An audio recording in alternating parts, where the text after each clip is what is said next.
पुराने घरों की दीवारों में कुछ आवाज़ें रह जाती हैं, जो ना तो पूरी तरह मिटती हैं, ना ही दोबारा सुनाई देती हैं। ऐसा ही कुछ था नानी के घर में रखे उस पुराने लैंडलाइन फ़ोन के साथ। दीवार से जुड़ा भारी भरकम रोटरी डायल वाला वो फ़ोन अब बस एक शो पीस बन चुका था। लेकिन एक ज़माने में उसी की घंटी से घर की धड़कनें चलती थीं।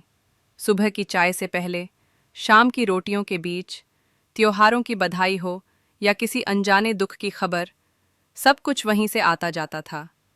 आर्या जब गर्मियों की छुट्टियों में नानी के घर आई तो उसने उस पुराने फ़ोन को देखा और पूछा, ये अब चलता है क्या?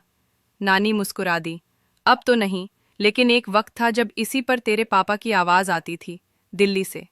आर्या ने पहली बार गौर किया, उस फ़ोन पर कितनी उंगलियों के निशान थे, जैसे हर कॉल ने वहाँ एक याद छोड़ दी हो।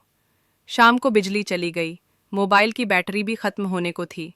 नानी पुराने एल्बम लेकर बैठीं, वही एल्बम जिसमें पीले पड़ चुके फ़ोटो थे और हर फ़ोटो के पीछे एक तारीख, एक जगह और कभी-कभी एक छोटा सा नोट। एक तस्वीर थी, जिसमें नानी फ़ोन पर मुस्कुरा रही थी। उनके चेहरे पर वही सादगी, वही इंतज़ार, वही अपनापन। आर्या ने धीरे से पूछा, आप किससे बात कर रही थीं इसमें?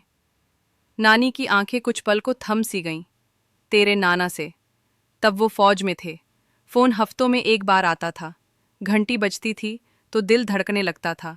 हम सब दौड़कर उसी लैंडलाइन के पास पहुंचते थे, जैसे जिंदगी वही सिमट आई हो। आर्या को पहली बार समझ आया कि संचार सिर्फ टेक्नोलॉजी नहीं होता, उसमें इंतज़ार, भावनाएं और रिश्तों की गर्माहट भी होती है। रात को जब सब सो गए, आर्या उठी और उस पुराने लैंडलाइन के पास बैठ गई।